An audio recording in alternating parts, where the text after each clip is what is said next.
लातूरमधल्या आपल्या पशुपालक बांधवांना आगामी दुष्काळाचा सामना करता यावा यासाठी एक सरकारी योजना आली आहे जी अक्षरशः संजीवनी ठरू शकते. चला तर मग थेट या योजनेची माहिती घेऊया. बघा, यंदा हवामान खात्याने एल निनोचा गंभीर इशारा दिलाय, ज्यामुळे पावसाचं प्रमाण खूप कमी राहण्याची शक्यता आहे. अशा परिस्थितीत आपल्या सर्वांसमोर एक मोठा आणि चिंतेचा प्रश्न उभा राहतो, तो म्हणजे आपल्या पशुधनासाठी लागणाऱ्या हिरव्या चाऱ्याचं पुढे काय होणार. आता या समस्येच्या मुळाशी जाऊया आणि दुष्काळामुळे निर्माण होणाऱ्या या संभाव्य चारा टंचाईच्या संकटाचा थोडा सविस्तर विचार करूया. कमी पाऊस म्हणजे साहजिकच भविष्यात हिरव्या चाऱ्याची प्रचंड मोठी टंचाई. याचा थेट फटका फक्त जनावरांच्या आरोग्यालाच बसणार नाहीये, तर दूध उत्पादनातही मोठी घट होणार आहे. आणि साहजिकच यामुळे पशुपालकांचे मोठे आर्थिक नुकसान होऊ शकते. हे खरंच एक मोठं संकट आहे, ज्याकडे आपण अजिबात दुर्लक्ष करून चालणार नाही. पण काळजीचं कारण नाही, कारण यावर उपाय म्हणून स्थानिक प्रशासनाने एक भक्कम पाऊल उचललं आहे. ते काय आहे ते पाहूया.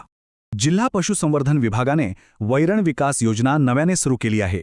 यामागचा साधा आणि सरळ उद्देश हा आहे की ज्या पशुपालकांना खरोखरच गरज आहे त्यांना हिरवा चारा पिकवण्यासाठी दर्जेदार बियाणे उपलब्ध करून देणे, आणि तेही अत्यंत सवलतीच्या दरात. आणि सर्वात मोठी जमेची बाजू म्हणजे ह्या योजनेसाठी पात्र ठरणाऱ्या पशुपालकांना चारा बियाण्यांवर तब्बल 100% होय 100% पूर्ण अनुदान दिलं जाणार आहे. खऱ्या अर्थाने हा एक खूप मोठा आर्थिक आधार आहे. आता साहजिकच विचार आला असेल की नक्की कोण या योजनेसाठी पात्र आहे आणि त्यांना किती रुपयांपर्यंतचा लाभ मिळू शकतो.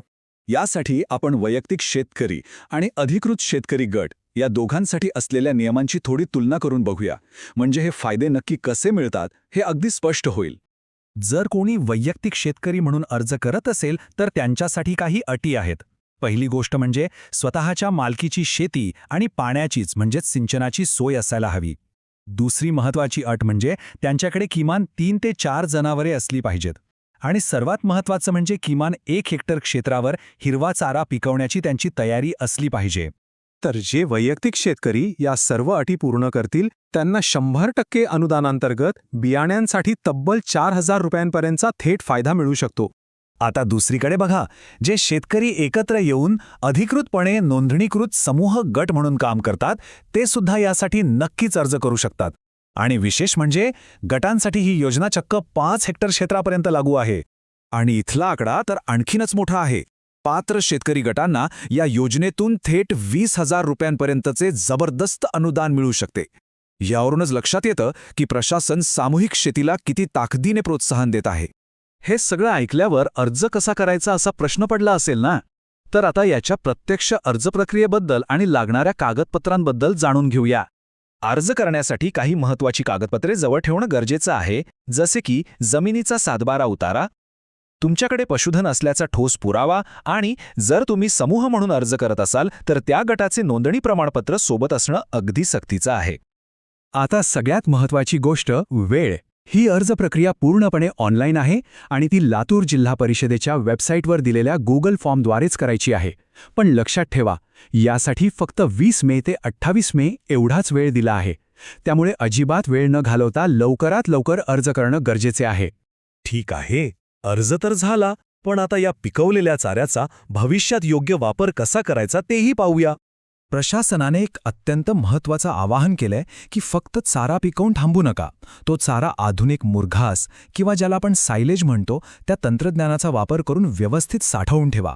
तरच खऱ्या अर्थाने आपण भविष्यात येऊ शकणाऱ्या भीषण चारा टंचाईवर मात करू शकू.